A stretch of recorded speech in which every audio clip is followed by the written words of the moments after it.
saya Sinta Nuria Zaini dengan NIM 2002 1040 2121, mahasiswa Program Studi Pendidikan Bahasa dan Sastra Indonesia Universitas Jember angkatan 2020. Hari ini saya akan membahas penggunaan tingkatan dalam bahasa Sunda atau dalam bahasa Sunda disebut undak usuk bahasa. Dan saya juga akan membahas tentang kemiripan kosakata bahasa Sunda dengan bahasa Jawa dalam bentuk kata dan pelafalan bunyi namun berbeda makna. Di sini saya tidak sendiri, saya ditemani Tante Cucun yang asli orang Sunda. Tante Cucun untuk memperkenalkan diri dulu. Assalamualaikum, nama saya Cucun Suminar. Kebetulan ini Sinta lagi ada tugas, jadi saya yang menjelaskan tentang undak usuk bahasa Sunda. Nah, teman-teman, tahu nggak sih kalau seperti bahasa-bahasa daerah lainnya, bahasa Sunda juga memiliki tingkatan dalam penggunaannya. Dalam bahasa Sunda, tingkatan tersebut disebut dengan undak usuk bahasa atau tata krama berbahasa yang merupakan sebuah ragam bahasa yang digunakan atau dipilih berdasarkan keadaan yang berbicara, yang diajak berbicara, atau tahapan-tahapan bahasa Sunda. Nah, arti undak usuk bahasa Sunda sendiri adalah tingkatan-tingkatan atau tahapan-tahapan bahasa Sunda.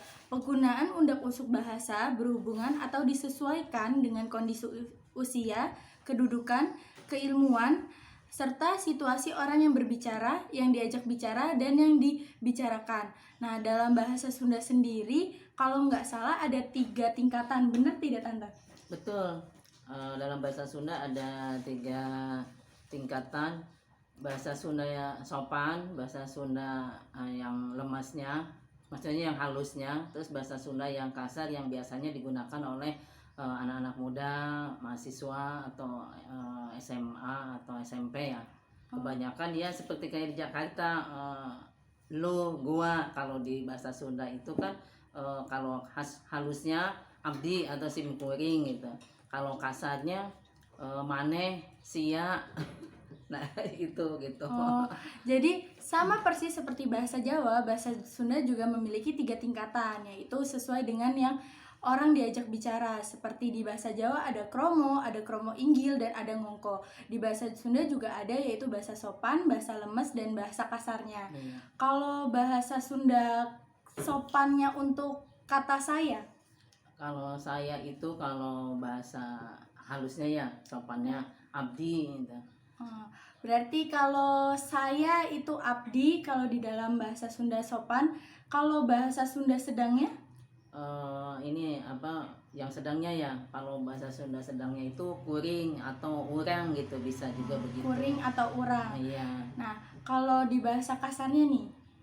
Kalau bahasa kasarnya itu aing ya.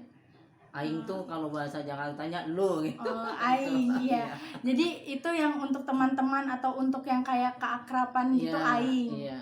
Nah, kalau nama nih, kalau nama bahasa Sundanya apa Tante? Nama nami. Misalkan nama saya Sinta.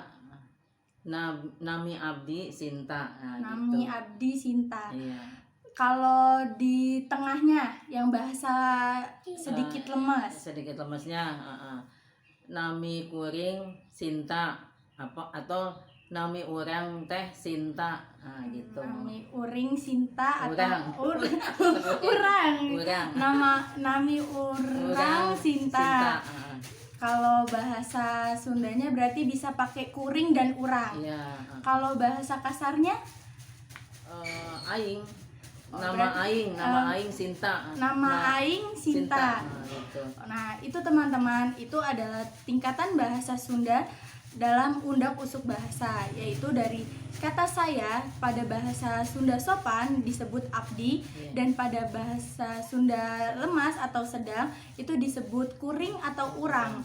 Nah, sedangkan bahasa Sunda kasarnya yaitu aing. Kalau di bahasa Jawa kowe atau awakmu.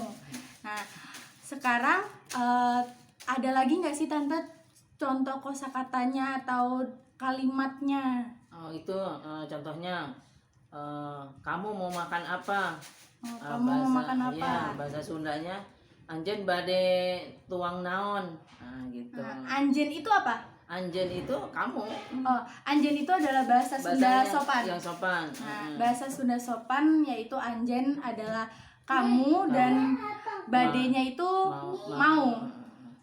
Nah, jadi anjen bade tuang naon. Naon. Itu adalah kamu mau makan apa. apa. Itu yang bahasa Sunda sopannya. Sopan. Sedangkan bahasa Sunda sedangnya atau lemesnya.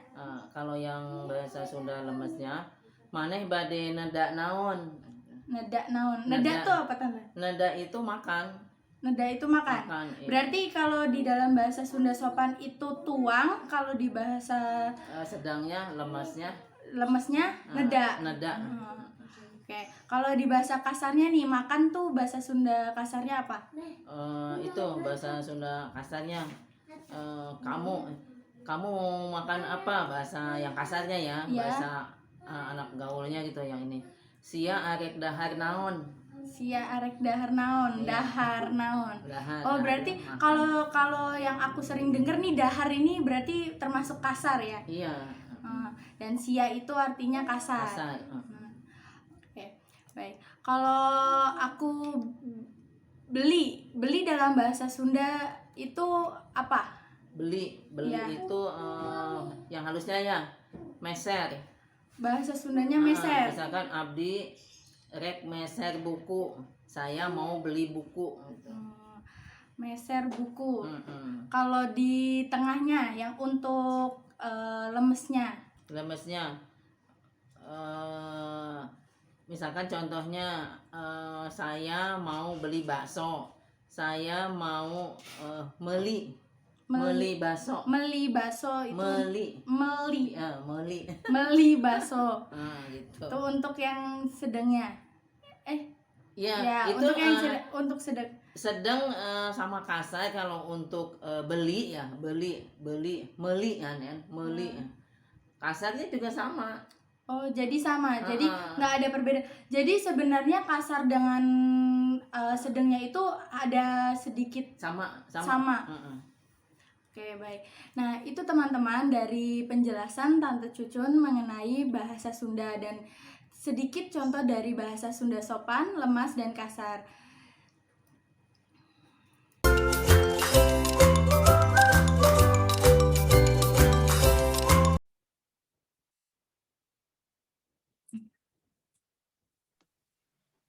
Jika tadi saya dengan Tante Cucun membahas tentang tingkatan penggunaan bahasa Sunda dan tingkatan dalam bahasa Sunda, sekarang saya akan membahas tentang kemiripan kosakata bahasa Sunda dan bahasa Jawa. Tentunya saya tidak akan sendiri, saya akan ditemani oleh teman saya yang berasal dari Jawa dan Sunda, yaitu Kak Okta Fayardi. Halo Kak. Oke, halo.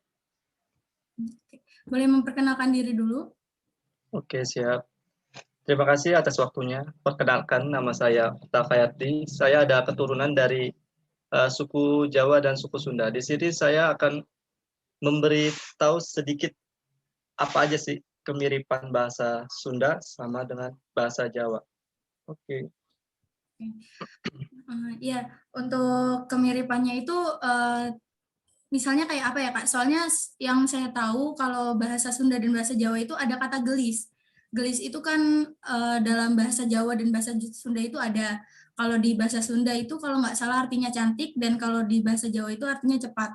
Selain kata gelis, apakah ada kosakata lain yang ada di bahasa Sunda dan di bahasa Jawa? Oh, banyak banget kemiripan di antara bahasa Jawa sama bahasa Sunda. Tak kasih contoh.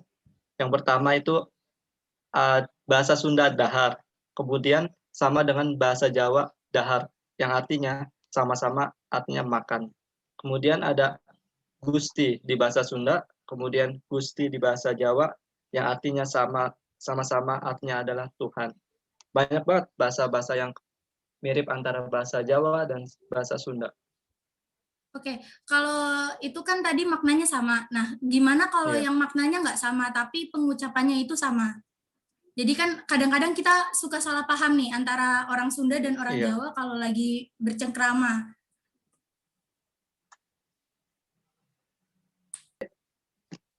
Eh, yang kedua itu tadi udah dibahas, itu yang pertama itu gelis, dalam bahasa Sunda artinya cantik, namun pada bahasa Jawa artinya cepat.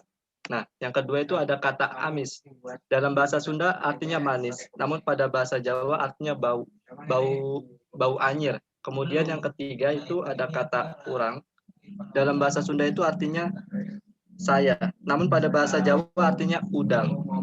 Ada banyak kata-kata yang katanya sama namun artinya berbeda di bahasa Sunda maupun bahasa Jawa. Oh, oke, baik.